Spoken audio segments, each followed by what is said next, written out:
Patrick at Pals, Fiats. We love them. Chuck, why is this one here?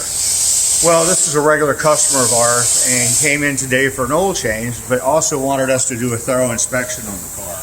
Turns out he needed rear shocks and needed front brakes and a battery. The battery failed the battery test when we tested it. So we're taking care of those things for this customer so that he has reliable driving ability. He's an older gentleman that doesn't walk real well, so he's trying to make sure that he's safe on the road.